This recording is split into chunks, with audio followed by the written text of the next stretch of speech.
저는 지금도 주택이 투자 대상으로서 굉장히 매력 있는 자산이다. 실제로 우리나라 주식시장보다 훨씬 큰 게 주택시장이거든요. 얼마 전에 4천조 원을 돌파했다는 뉴스 나왔었는데 우리 욕구는 100가지인데 시장에서 주는 건 5가지밖에 안 되니까 제발 로컬라이즈 되고 다양한 걸 만들 생각을 좀 해라. 본능들이 꿈틀거리기 시작한 것 같고요.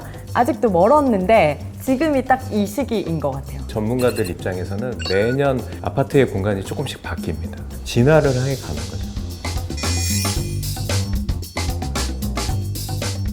작년도 기준으로 이제 29,000불까지 올라왔는데 그 엄청난 소득 증가 때문에 사실 부동산 가격이 상승한 거지 이게 무슨 투기꾼에 의해서 상승한 게 아니에요. 다른 나라보다 황금성이 좋아서 그래요. 그러니까 이 집이 곧 현금화 될 수 있는 가치를 갖고 있어야 되는데 이런 것들이 좋아서 아파트가 인기가 많습니다. 아파트라고 하는 우리나라에 있는 주택이라는 게 상당히 우리가 믿을 만한 업체가 짓는 겁니다. 10년, 20년 가까이 됐다 하더라도 그렇게 품질이 많이 떨어지지 않거든요.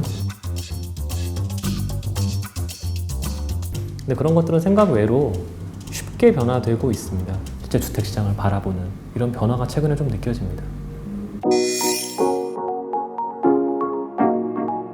공간을 더 이상 소유하려고 하지 않아요.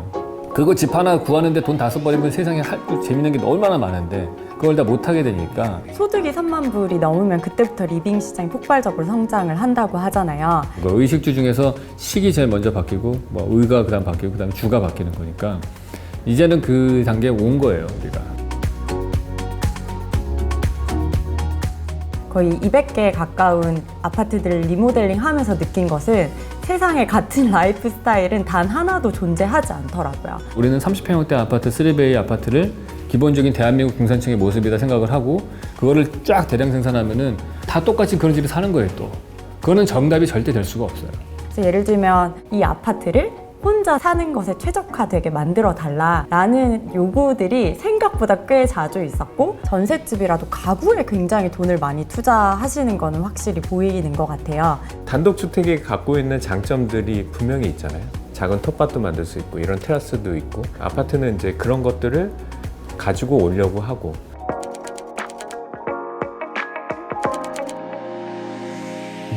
고객분들이 집을 구입을 하실 때 집을 고치는 비용까지 그 집값에 포함을 시켜서 생각을 하신다는 현상을 발견을 했어요. 아파트의 부동산으로서의 가치도 냉정하게 평가를 하지만 그 안에서 본인이 어떤 삶을 살아갈지에 대한 비용도 그러니까 그게 제가 봤을 때는 바이랑 리브의 밸런스를 통합적으로 생각한 어떤 결정이라고 생각을 하거든요. 잘 살 수 있는 방법이 뭐냐? 그게 과거처럼 바이였다면 지금은 다른 방법이 많을 거 아니에요. 그걸 방법을 다양하게 찾고 이런 것들은 사실 최근에 나타난 특징들이라고 볼 수 있고요. 결국 현재를 즐기는 관점에서 지금 살기 좋은 집이 팔리는 거죠.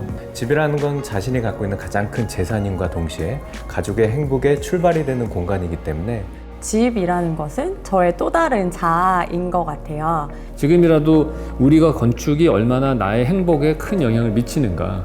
고객의 라이프 스타일을 고민하는 건축가나 설계팀이 기본적인 거는 분명히 충족해 주는 것을 원칙으로 하고 있고요. 거기에 플러스 알파로 새로운 유형을 만들면 또 새로운 라이프 스타일을 맞춰낼 수 있다고 저는 그 가능성을 믿어요.